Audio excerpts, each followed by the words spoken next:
जिस तरह जीवित रखा। बोलो कहाँ तक टिक सकोगे यदि राम सा संघर्ष हो। कल मुकुट जिस पर साजना था, अब उसे सब कुछ त्यागना था। निर्णयों के द्वंद्व से एक बाल पल का सामना था। जब प्रभु श्री राम वनवास गमन करने वाले थे तो उनकी उम्र एक बालपन का एक वयस्क की उम्र ही थी। मात्र 16 से 20 वर्ष की उनकी उम्र अवस्था थी।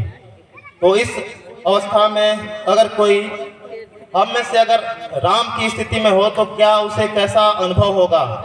तो आगे है, वचन भी था थामना, आदेश भी था मानना। वचन था माता कैकेयी का एवं आदेश था महाराजा दशरथ का, जो स्वयं उनके पिता थे।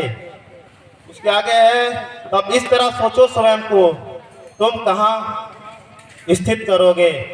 अपने आप को उस अवस्था में रखिए जब आपसे बोला जाए कि आपको वन गमन करना हो, जब कल आपको राज सिंहासन मिलने वाला हो, अगर उसके उपरांत अगले ही दिन आपसे यह कहा जाए कि 14 वर्षों का वनवास में आपको जाना हो, तो आप अपने आप को उस स्थिति में रखिए और समझिए और आत्मसात करने की कोशिश कीजिए कि कैसा हमें लगेगा।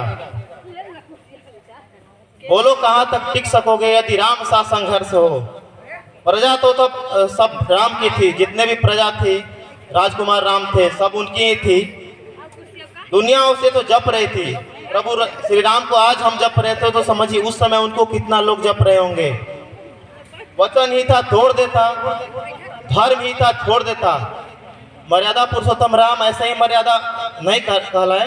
उन्होंने अपने जीवन प्रयत्न बचपन से लेकर पूरी उम्र ता उम्र अपने मर्यादाओं पर टिके रहे, तभी वो मर्यादा पुरुषोत्तम राम कहलाए। धर्म ही था छोड़ देता, पर पीढ़ियां क्या सीख लेंगी।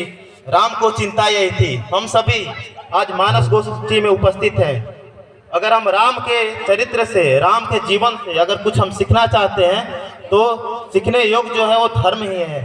हम उनके पीढ़ी हैं, हम उनके वंशज हैं। अगर हम उनसे कुछ सीखना चाहते हैं तो उनके बताए गए मार्गों पर चलने की कोशिश करेंगे। तो यही उन्होंने बोला था कि पीढ़ियां क्या सीख लेंगी, राम को चिंता यही थी। हो छीन रहा एक क्षण में सब कुछ, सोचो एक क्षण क्या करोगे। अगर आपसे एक क्षण में पूरी दुनिया की जो भी आपको मिला हुआ है अगर आपसे छीन जाए तो आपको कैसा लगेगा। तो सोचो राम को कैसा लग रहा होगा। हम अपने आप को राम की अवस्था में रख कर देखें और कल्पना करें कि कैसा राम को लग रहा होगा उस समय। बोलो कहाँ तक टिक सकोगे यदि राम सा संघर्ष हो। बोलो कहाँ तक टिक सकोगे यदि राम सा संघर्ष हो। केवट न जाने क्या किया था, सौभाग्य जो उसको मिला था। केवट वही जो प्रभु श्री राम को सरयू नदी पार करने के लिए तट पे खड़ा था। कल हमने कथा में सुना था केवट का भी, उसमें जिक्र आया था। केवट प्रभु श्री राम से विनती कर रहा था कि हम आपको उस तट पे नहीं पार करेंगे, क्योंकि हम सब जानते हैं, हम सब मर्मज्ञ हैं। राम से ही तारने को राम से ही लड़ गया था, राम से उतारने के लिए राम से ही लड़ गया था कि हम आपको उस पार नहीं पहुंचाएंगे। कुलवंश उसके तर रहे थे, सब राम अर्पण कर रहे थे। जब सब कुछ हो बिखरा हुआ तुम सहज कब तक रह सकोगे। अगर आपको उस स्थिति में फिर रखा जाए जब सब कुछ बिखरा गया हो, मतलब सब कुछ छीन भंगुर हो चुका हो, तब आप राम की स्थिति में जाकर देखिए कि आप उस समय अपने आप को किस स्थिति में रख सकेंगे। हम यहाँ राम से सीख सकते हैं। बोलो कहाँ तक टिक सकोगे यदि राम सा संघर्ष हो। अगली पंक्ति है याद वो घटना तुम्हें, है याद वो घटना तुम्हें जब राम थे वनवास में। सिया थी हर ली गई, था कौन उनके साथ में। हम सभी को पता है कि जब वन में राम, सीता एवं लक्ष्मण जी वनवास में थे तो सीता जी का हरण कर लिया गया था।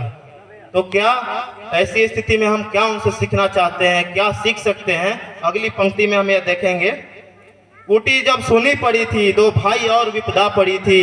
बोलो ऐसे मोड़ पर तुम धैर्य कब तक रख सकोगे।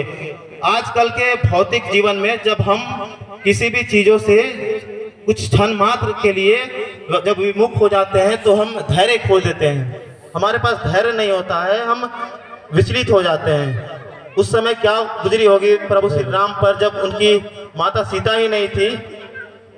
समझिए उस समय अपने आप को रखकर कि क्या प्रभु श्री राम को लगा होगा। तो यही है, अगली पंक्ति में देखते हैं क्या होता है। वह तो स्वयं भगवान था, पर कहाँ उसमें अभिमान था। भगवान राम सभी चीजें जानते थे, तब भी अपने आप को कर्तव्य पथ पर रख के आगे बढ़ रहे थे। लेकिन उनमें अभिमान की कहीं भी हमें पूरी उम्र उनमें जिक्र नहीं होता, हम कहीं उनमें अभिमान का बात नहीं देखते। आगे किरदार भी ऐसा चुना जिसमें सिर्फ बलिदान था। उन्होंने केवल जीवन भर बलिदान ही दिया है, उन्होंने कुछ पाया नहीं है, उन्होंने सब कुछ सिखाया है हम लोग को, जो आजकल हम मानस गोष्ठी में सीखते हैं, जिसमें सिर्फ बलिदान था। मर्यादा के प्राण थे, रघुवंश के अभिमान थे। प्रभु श्री राम पूर्णतः मर्यादा के प्राण थे, रघुवंश के वर्धमान थे।